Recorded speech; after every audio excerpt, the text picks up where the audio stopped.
아침 묵상에 오신 여러분들을 환영하고 축복합니다. 하나님께서 새로운 날을 허락하셨는데요. 새로운 날을 걸면 새로운 은혜로 오늘 하루 우리 인생을 지킬 줄 믿습니다. 오늘은 주권자 하나님의 심판 의지라는 제목을 가지고 예레미야 45장 1절부터 46장 12절까지 말씀을 함께 살펴보았으면 좋겠습니다. 먼저 45장 2절부터 5절까지 말씀 같이 한번 읽어볼까요? 바로가 이스라엘의 하나님 여호와께서 내게 이같이 말씀하셨느니라. 내가 일찍이 말하기를 화로다. 여호와께서 나의 고통에 슬픔을 더하셨으니 나는 나의 탄식으로 피곤하여 평안을 찾지 못하도다. 너는 그에게 이르라. 여호와께서 이와 같이 말씀하시기를 보라, 나는 내가 세운 것을 헐기도 하며 내가 심은 것을 뽑기도 하나니 온 땅에 그리하기건을 내가 너를 위하여 큰 일을 찾느냐. 그것을 찾지 말라. 보라, 내가 모든 육체에 재난을 내리리라. 그러나 내가 가는 모든 곳에는 내가 너에게 내 생명을 노량물 주듯 하리라. 여호와의 말씀이니라. 네, 오늘 본문에 바룩이라는 사람이 등장을 합니다. 이 바룩이라는 사람은 어떤 사람이냐면 예레미야가 하나님의 말씀을 듣죠. 이 하나님의 말씀을 들은 하나님의 말씀을 기록하라고 명령한 사람이 바룩이에요. 그래서 바룩은 하나님의 말씀을 기록했을 뿐만 아니라 예레미야가 감옥에 갇혀 있을 때 그를 대신해서 성전에서 하나님의 말씀을 낭독한 사람이기도 합니다. 그런데 이 사람이 뭐라고 얘기했냐면 화로다라고 얘기해요. 그러면서 여호와께서 나의 고통에 슬픔을 더하셨으니 나는 나의 탄식으로 피곤하여 평안을 찾지 못하도다. 화로다라고 이야기를 해요. 하나님께서 내게 나의 고통에 슬픔을 더하셨다라고 이야기를 해요. 왜 이런 이야기를 했을까요? 그 당시 예레미야나 바룩이나 이들이 선포하고 전한 메시지가 뭐예요? 하나님께서 너희를 심판할 것이다. 너희가 망할 것이다. 사실 이게 쉬운 일이 아니죠. 여러분, 우리 가끔 그러잖아요. 역사 공부할 때 일제시대 우리나라 역사를 배울 때 어떻습니까? 마음이 편한가요? 그렇지 않죠. 너무 울분도 터지고 왜 이렇게 안 되나? 막 이런 마음도 들죠. 사실 여러분, 이스라엘 사람이잖아요. 동족이잖아요. 내가 우리 민족을 위해서 얼마나 이 사람이 우리 민족의 영적인 각성과 부흥과 하나님 우리 민족을 얼마나 다시 사용하게 될 것이라 얼마나 기대가 컸겠어요. 그런데 아니란 거예요, 하나님께서. 예를 들면 제가 목회자예요. 목회자인데 정말 한국 교회를 위해서, 우리 교회를 위해서 기도하는데 하나님께서 오늘 갑자기 나타나서 야, 아니야, 한국 교회 망했어. 내가 버렸어. 끝났어. 이렇게 말씀한다고 생각해 보세요. 그런 메시지를 전해야 된다고 생각해 보세요. 너무나 이것들로 인해서 힘들고 낙심하고 좌절했을 거예요. 분명히 하나님 말씀을 그대로 전하긴 합니다. 그렇지만 그 내면에 얼마나 낙심이 되었겠어요. 그랬을 때 하나님께서 이 바룩을 위로하십니다. 뭐라고 얘기하냐면 여호와께서 이와 같이 말씀하시기를 보라, 나는 내가 세운 것을 헐기도 하며 내가 심은 것을 뽑기도 하나니. 뭐라고 얘기하냐면 하나님은 허물고 뽑는 자다 라고 이야기를 하는 거예요. 여러분, 작가, 화가는 어떤 사람일까요? 화가는 우리가 알기로는 화가는 그림을 그리는 사람이라고 알고 있어요. 하지만 여러분, 화가가 자기가 그림을 그린 것보다 자기가 그린 그림을 지우고 찢은 것이 훨씬 더 많아요. 화가는 그림을 그리는 사람이기도 하지만 그림을 지우는 사람이기도 합니다. 하나님도 마찬가지죠. 물론 하나님의 계획엔 오류가 없으세요. 하나님은 선하세요. 모든 게 완벽한 분이에요. 그런데 결국에 문제는 뭐냐? 우리 인간이죠. 하나님이 그려놓은 아름다운 그림에 정말 뭐란 거예요? 물을 뿌리고 물감을 짜버리고 온통 엉망진창을 만들어 놓은 거예요. 그러니까 어떻게 해요?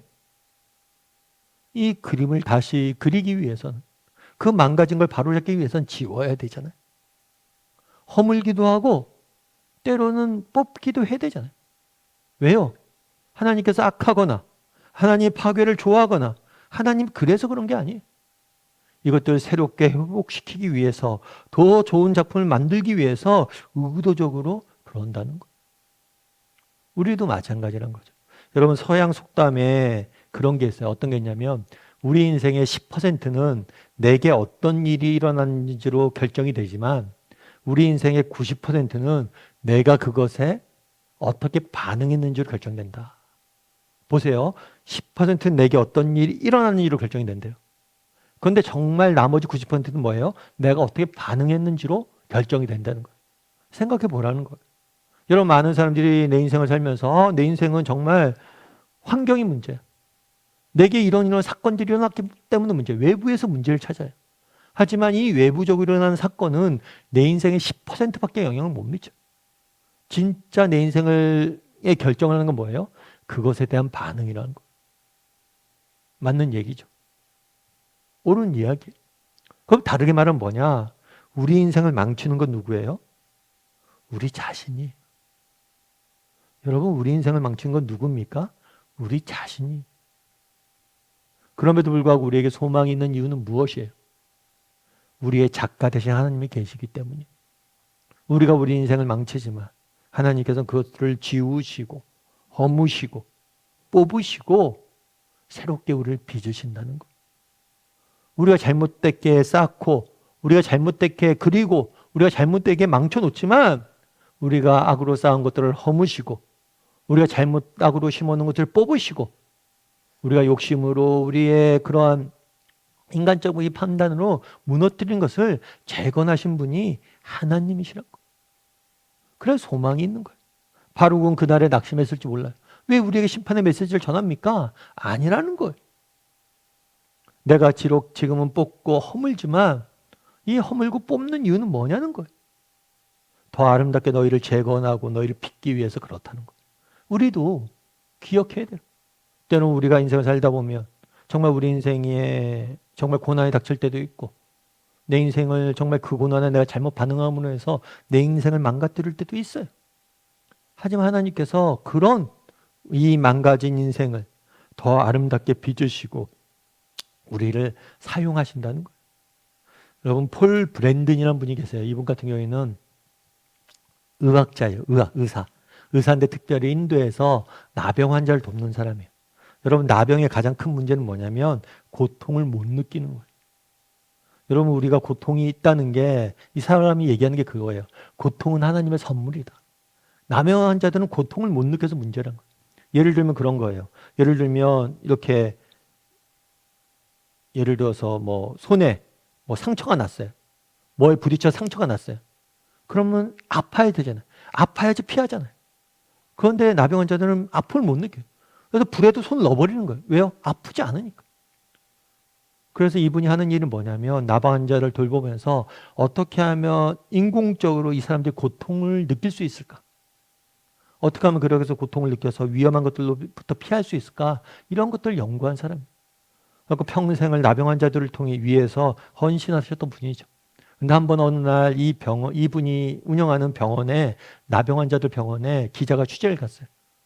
그래서 그런 얘기를 한 거죠. 아, 그런데 정말 이렇게 나병 환자를 위해 수고하고 했으니까 환자들이 의사 선생님을 굉장히 좋아하겠어요. 그랬더니 그 선생님이 그런 거예요. 아니에요. 저희 병원에서 제일 인기가 많은 사람은 누구냐면 저 여의사입니다. 그러면서 한 여의사를 소개했는데 그분은 누구냐면 레이리 버킨즈라는 여의사예요. 그럼 그 사람이 왜 이렇게 인기가 있습니까? 의술이 뛰어납니까? 아닙니다. 그럼 왜 그럴까요? 이분은 원래 전도가 유명했던 젊은이였어요. 그런데 친구들 같이 여행을 가다가 사고가 났어요. 그래서 하반신 마비가 된 거예요. 그래서 평생을 휠체어만 타고 살아야 되는 거예요. 정말 전도 유명한 의사가 인생이 완전히 꺾어진 거죠. 그랬을 때 이 폴 브랜든이 이 여사를 불렀어요.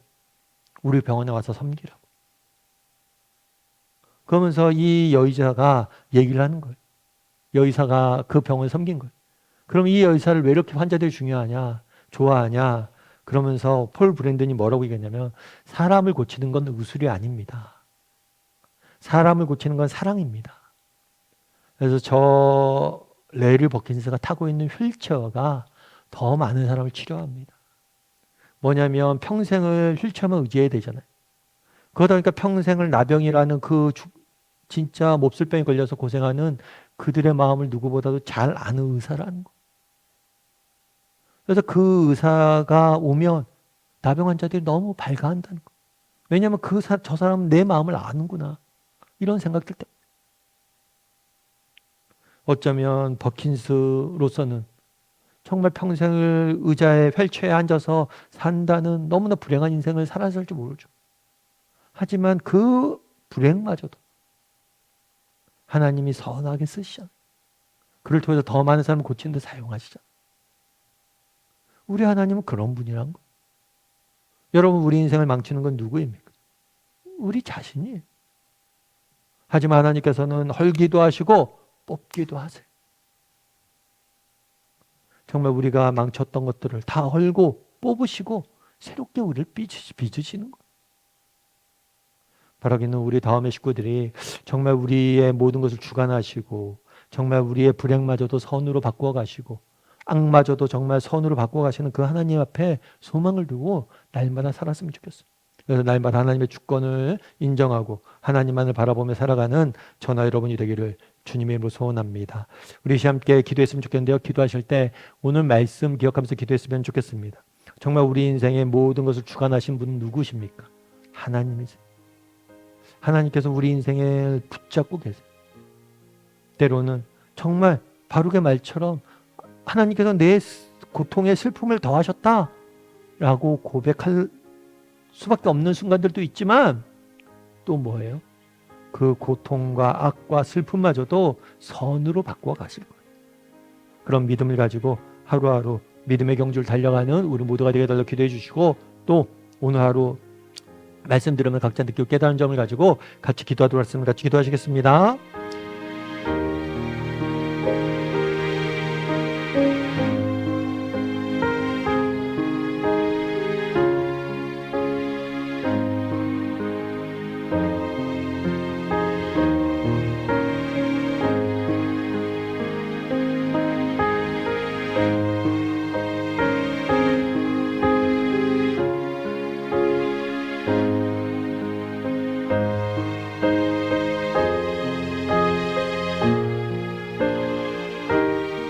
사랑의 하나님, 그날의 바룩이 나의 고통에 하나님의 슬픔을 더하셨습니다 라고 이야기합니다. 우리도 이 땅을 살다 보니 내 고통에 하나님의 슬픔을 더하는 것처럼 느껴지는 날들이 있습니다. 하지만 우리 하나님은 헐기도 하시고 뽑기도 하신 분이십니다. 정말 헐고 뽑는 이유가 우리를 회복시키시고 새롭게 빚으시고 더 귀한 작품을 만들기 위함임을 기억하게 도와주시고 기억하고 정말 하나님을 향한 믿음을 가지고 정말 악을 선으로 바꾸어 가시는 모든 것을 협력하여 이 선을 이루어가신 하나님을 바라봄으로 어떤 상황 속에서도 낙심하지 않고 절망하지 않고 살아가는 우리 모두가 될 수 있도록 주여 은혜를 더하여 주시옵소서. 아버지, 오늘 하루 또 세상 속에 살아가야 됩니다. 정말 모든 것을 협력하여 선을 이루어 가시는 하나님을 바라봅니다.